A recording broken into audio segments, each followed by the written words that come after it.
সমুদ্র, তার নিচে যে কি অসংখ্য প্রাণীকুল এবং জীবকুল, তা আমাদের অনেক সময় আশ্চর্যচকিত করে।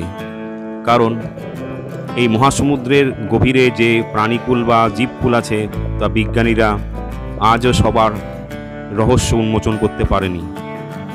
কিন্তু তারা এই রহস্য উন্মোচনের চেষ্টা চালিয়ে যাচ্ছেন।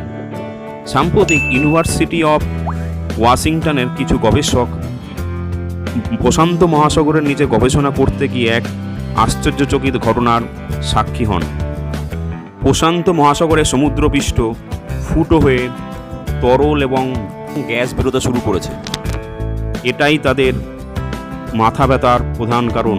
মনে রাখবেন, প্রশান্ত মহাসাগর পৃথিবীর সব থেকে গভীরতম মহাসাগর এবং এইখানে সব থেকে সমুদ্রের প্রাণীকুল অবস্থান করছে।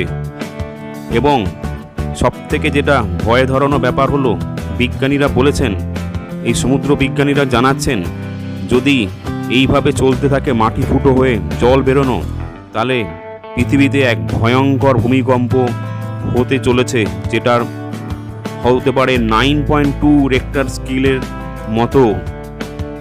আর এই ভূমিকম্প হলে যে কী পরিমাণ ক্ষয়ক্ষতি হয় আমরা জানি। সাম্প্রতিককালে তুরস্ক এবং অন্যান্য দেশে ভয়ঙ্কর সব ভূমিকম্পের সাক্ষী। এরকম ভূমিকম্প আরও বহু দেশে চলছে, কম বেশি 6-5 রিক্টার স্কেলে। কিন্তু যদি 9.2 রিক্টার স্কেলে এই ভূমিকম্প অনুষ্ঠিত হয়, তাহলে কিন্তু এক ভয়াবহ ক্ষতির সম্মুখীন হবে এই মহাবিশ্ব। ইউনিভার্সিটি অফ ওয়াশিংটনের গবেষকরা তাদের এই গবেষণাকে নাম দিয়েছেন পাইথিয়াস ওয়েসেস। জায়গাটি আমেরিকার নিউপোর্ট অঞ্চলের 80 কিলোমিটার দূরে অবস্থিত। এটি প্রশান্ত মহাসাগরের গভীরে অবস্থিত সমুদ্রপৃষ্ঠ। এইখান থেকে শুধু ফোর্সে জলই বেরোচ্ছে না, এবং সেই জলটি উষ্ণ, এবং তার সঙ্গে যে গ্যাস বেরোচ্ছে সেটা মেইনলি বোরন এবং লিথিয়াম।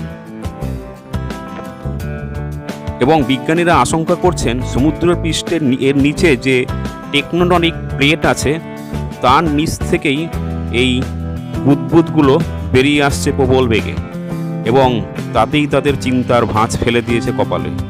কারণ এর ফলে পৃথিবীতে খুব ভয়ঙ্কর ভূমিকম্প আসতে পারে। সুতরাং সময় বলবে আমরা কোন দিকে এগোচ্ছি।